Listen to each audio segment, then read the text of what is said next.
praise Yahweh! Hallelujah! Talagang napakasarap ng panahon. Napakalamig. Amen. Gining-ginaw ba kayo mga kapatid? Amen. Talagang ginaw na ginaw tayong lahat. Pero sa kabila ng lahat ng ito, dapat pagsinikapan natin makarating sa pagtitipon ito dahil tayo ay patuloy na tinitipon ni Amang Yahweh. Amen? Sa mga prayer meeting, sa bawat tahanan, naroon tayo para tayo ay tipunin niya bilang mga tupa na kanyang itinalaga upang humayo lagi araw-araw. Amen? Dahil itong mga tungkulin natin ay pinangakuan natin, nakipagkubinante tayo kay Amang Yahweh. Nangako tayo, hindi naman kay Brother Rubining, hindi naman kay Nanggoling, hindi naman kay Mami, kundi sa Diyos na makapangyarihan sa lahat. Amen? Malakas na palakpak sa ating Diyos sa buhay. Praise the Lord! Now and forever. Praise the Lord. God is good All the time. all the time. God is good. Maraming palakpak. Maraming grace. Ilan man tayo, pero nandyan sa ating kalagitnaan. Sabi nga, isang ng dalawang nagkakatipon, narito ako sa inyong kalagitnaan. At dyan naman ay pinagkakaligan natin, pinagkakatiwalaan natin at pinananampalatayanan natin na kasama natin ang Diyos lagi. Amen? Hindi tayo binibigo sa ating mga kahilingan. At sabi nga, sa araw na ito, ang mga alagad ay tunay na habang sila ay naglalakad papunta ng Jerusalem, na kinakatakutan nila dahil naroon yung pangamba nila at isinalaysay ng ating Panginoon yung magaganap sa buhay niya. Na yan naman talaga itinakda sa buhay ng ating Panginoon. Ayawan niya man at gustuin sa ayaw at sa gusto niya, yun ang takda sa buhay niya. Di ba po, brother? Yun ang itinalaga ni Amang Yahweh. Bagamat siya ay anak ng Diyos na nagkatawang tao, pero syempre, nasasaktan din siya. Nakaramdam din siya ng takot at pangamba. Pero bilang masunuring anak sa kanyang ama, tunay na hindi niya inayawan yung pagtatalaga sa kanya ni Amang Yahweh. Kaya tayo rin, tayong mga itinalaga, yung kalooban ng Diyos ang ating susundin, hindi na yung ating mga kalooban. Doon niya isinalaysay sa binukod niya yung dalawang alagad upang isalaysay niya ang magaganap sa kanyang buhay. Na siya ay aalimurahin, dadakpin siya sa takdang panahon ng mga tao at siya ay parurusahan. Siya ay alimurahin, hahagupitin, paparatangan ng walang mga katotohanan. Dahil yun ang takda sa buhay niya upang tayong lahat ay matubos sa ating kasalanan. Inako niya ang lahat, na binatay niya ang lahat ng paghihirap niya. Kahit man siya ay dumanas ng kalbaryo ng paghirap, hindi niya ito sinukuan. Buong pag-ibig niya na ginanap at sinunod yung kalooban ni Amang Yahweh. Amen? Malakas na palakpak sa ating Diyos sa buhay. Kaya tayo man, kahit sa panahon ito, maraming tiisin, pinagdaraanan ng mga pagsubok, tanggapin natin ito at pasalamatan sa Diyos. Dahil ito yung kalooban niya sa ating buhay. Buti na lang, napili tayo sa karamihan. Itinakda tayo sa karamihan ng kanyang lilikha. Pero ang iba nga dyan, maraming gustong maglingkod sa Diyos. Pero hindi pa sila nakakapaglingkod sa Diyos. Amen? Kahit man tayo, minsan may mga dinaraan ng pagsubok, huwag daw tayong bibitaw. Dapat tayo ay nakaugat na sa puno. Malalim yung pagkakaugat dahil ang isang puno, kapag malalim ang pagkakaugat sa lupa, anumang tsunami, bagyo yan, na mga lalakas dumating, mangyari, hindi ito mabubuwal. Dahil malalim ang pagkakakapit ng mga ugat sa lupa. Ganon din ang ating pananampalataya, inihahambing ito sa isang puno. Na tayong mga sanga, dapat laging nakaugnay sa isang puno. Ang ating Panginoon, si Amang Yahweh, ang puno na narapat kapitan natin ng mabuti. Ano man ang mangyari, sa mundong ibabaw. Ano man ang maranasan nating mga pagsubok, hindi tayo basta-basta hihiwalay.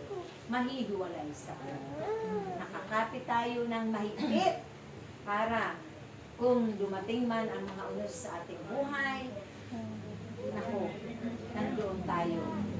Matatag ang ating pananampalataya, ang ating pagtitiwala, at ang ating pananalig sa Diyos. Na may magagawa, maraming magagawa sa buhay natin ang Diyos. Marami siyang ibibigay ng mga himala at mga biyaya at liwanag sa atin.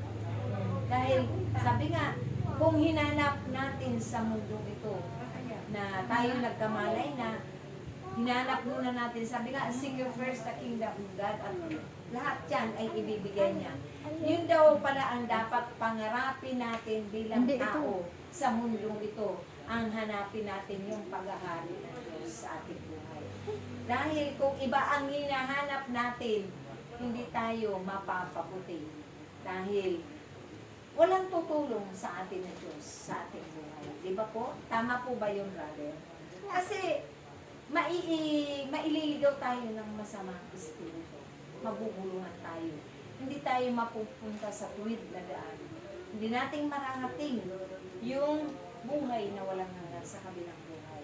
Bagkos tayo ay maliligaw ng landas. Baka tayo ay mapunta sa kailangan ng ating. Amen? Pero kung hinanap muna natin ang Diyos na tayo ay gabayan, pangunahan lagi sa ating mga pangarap, kasama natin sa pangarap ang Diyos, magiging matagumpay tayo. Dahil gagabayan niya tayo eh. Siya lagi ang mangunguna at tayo ay hindi mabibigo, laging magtatagumpay. At kung tayo naman daw nga ay magtagumpay bilang tao, halimbawa, tayo ay nagkamit na, nakapagpaaral na ng mga anak, nagkamit na tayo ng mga biyaya at pagpapala, huwag tayo maging mataas sa ating kapwa. Lagi tayong mababa lagi. Dahil yun ang kinalulungan ng Diyos. Ang mababa, lagi ang ating kalooban para sa kapwa natin. Hindi tayo nang mamata, nang huhusga, nag-aalimura ng kapwa natin. Ang biyaya ng Diyos ay mananatili na naroon at magbahagi, maging bukas palad, mag-share tayo ng mga blessings. Tunay na doon dadaloy lagi ang pagpapala ng Diyos. Hindi ito mahihinto, hindi mapapatid. Dahil patuloy tayo na nagpapasalamat sa Diyos, na ipinapakilala din natin ang Diyos sa ating kapwa, at hindi tayo naging hambog o mapagmataas sa ating kapwa. Tuloy-tuloy yung biyaya niya na ating natatanggap na nagmumula sa Diyos. Amen? Malakas sa palakpak sa ating Panginoon. Hindi tayo matulad sa iba na maging mapagmataas, mapagmalaki. Ako ay may manakot na may kayawanan na. Hindi maging mayabang, mapagmataas. Kapag nakamta na natin yung mga biyaya, manatili tayo sa ating kinalalagyan. Kung ang ibig sabihin sa kasabihan na ang ating mga paa ay laging nakatungtong pa rin sa lupa. Amen? Hindi tayo nagmamataas. Hindi tayo nagbibigay daan na makakasakit ng kalooban ng bawat kapwa natin. Dahil iyan ay hindi kalugod-lugod sa Diyos. Lagi tayong magbabahagi ng mabubuting bagay upang maparagalan natin si Amang Yahweh. Amen? Malakas na palakpak sa ating Diyos. At huwag tayong mangunguna sa Diyos kung saan niya tayo dapat ilagay, kung saan niya tayo kakayuin. Antayin natin yung kalooban niya. Dahil kapag natuto tayong magantay, nagtiwala tayo ng buong buo, tunay at tiyak na tayo ay hindi mabibili. Laging katabayan sa atin. Amen? God is good all the time. Praise the Lord now and forever. Huwag natin hangarin yung mga matataas na pangarap na yan. Huwag natin hangarin yung mga matataas na magkamit tayo ng maraming kayamanan dito sa mundo. Lalo na yung mga material na bagay. Dahil yun minsan ang magiging dahilan na tayo ay malalayo sa Diyos. Amen? Mga tukso ng pagkakasala na tatamarin ka na. Hindi ka na magdadasal. Hindi ka na magdadasal ng pagdadasal. Hindi ka na mananalangin. Mapuputol na yung ugnayan namin sa ating Panginoon. Hindi tulad nung wala tayo. Katulad nung may mga hinihingi tayo para sa mga anak natin. Lagi tayong nananalangin. Laging nabukang bibig natin ay ang ating Diyos na pinapakurin at pinatawag. Pero nung nagkamit na tayo ng mga biyaya, nakalimutan na ang Diyos. Hindi na nga nakakapagpumunyo, nakakapagkumpisan, nakakapagsimba, hindi na nga nakakapanalangin sa tahanan. Diba? Ay lahat na nailayo tayo ng kayamanan natin sa Diyos. Pero kapag tayo ay nagkamit ng mga kayamanan yan, hingi natin sa Diyos na manatili tayo sa piling niya. Manatili tayo na maglingkod hanggang wakas ng ating mga buhay. At laging mangunguna ang kanyang mga paggabay. Mangunguna siya lagi sa atin. Parang hindi tayo umasa sa sumandik sa ating sariling kakayanan. Amen? Kundi umasa tayo sa kakayanan ng Diyos. Dahil siya ang Diyos na maalam sa lahat. Siya ang Diyos na marunong sa lahat. At ang ating buhay ay mapapanulan. Hindi tayo mapapahamak. Dahil kung tayo mismo ang maghahanap ng ating kapahamakan, tsak yun, na tayo ay mapapahamak. Amen? Malakas sa palakpak sa ating Panginoon. Hindi ang tayo ay patuloy na mapaglingkuran natin. Huwag tayo magpipili ng paglilingkuran at buong pag-ibig, buong kagalakan. Sundin natin ang kalooban ng Diyos. At tsak yun, na hindi mauubusan tayo ng kayamanan. Amen? Dito pa lamang sa lupa ay langit. Amen? God is good all the time. Praise the Lord now and forever.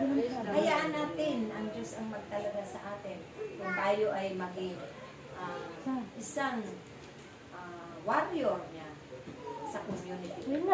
Dahil siya naman ang nakakaalam ng lahat. Wala naman po tayo maililihim. Di ba po, brother? Siya naman ang nakakakita via satellite. Kahit wala si Brother Dominic, gumawa tayo. Dahil alam ng Diyos, walang limit sa kanyang halaman. Ang lahat ng ating ginagawa. Maglingkod tayo ng buong katapatan, buong katotohanan, buong pag-ibig at buong kagalakan. At tsak yun, na tayong lahat ay magtatagumpay sa ating mga misyon. Amen? Ang misyon na pinagkatiwala sa atin ng Diyos ay ingatan natin yan. Pagyamanin natin yan at pahalagahan lang araw-araw sa ating buhay. Upang ang biyaya ng Diyos ay kanyang ibubuhos. Na parang tubig sa talon na walang humpay. Dahil isa yan sa kanyang pangako sa bawat isa sa atin. Kaya yun lamang po. Maraming salamat. Praise Yahweh. God is good.